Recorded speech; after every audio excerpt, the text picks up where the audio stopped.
Je voudrais que vous me parliez de l'Égypte, de votre amour de l'Égypte. Oh, j'aime l'Égypte et les Égyptiens. Une question d'affinité, sans doute. Je suis allé au Caire, mais surtout j'ai descendu lentement le Nil, ou plutôt remonté, avec des arrêts ici et là, jusqu'à Assouan. L'endroit le plus singulier du Caire, c'est la cité des morts.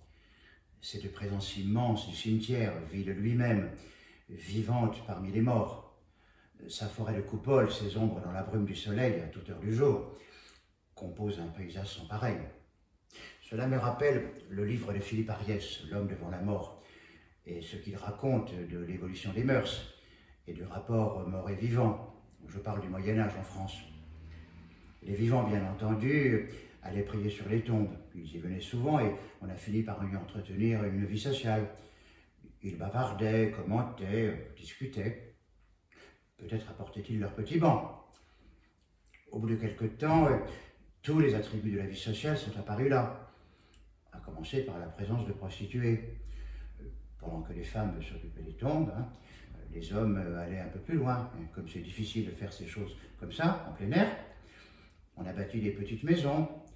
Des allées ont été réservées aux maisons accueillantes. Elles ont pris de plus en plus d'importance. Toujours la vie sociale qui sécrète la vie sociale. Après les petites maisons, les grandes, les ruelles, les rues, la bourgeoisie s'est installée, au point qu'en raison de l'incommode voisinage, le moment est arrivé où il a été interdit d'enterrer les morts dans les cimetières.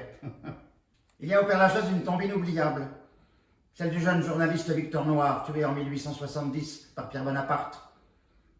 Il est couché de toute sa personne, en bronze, sur la pierre qui ferme son tombeau, comme un gisant, mais il n'en a pas la pose.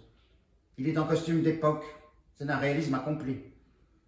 Sous le pantalon, on aperçoit le renflement de son sexe, et cet endroit de son corps est très brillant, comme si on s'y était très fort caressé, très souvent.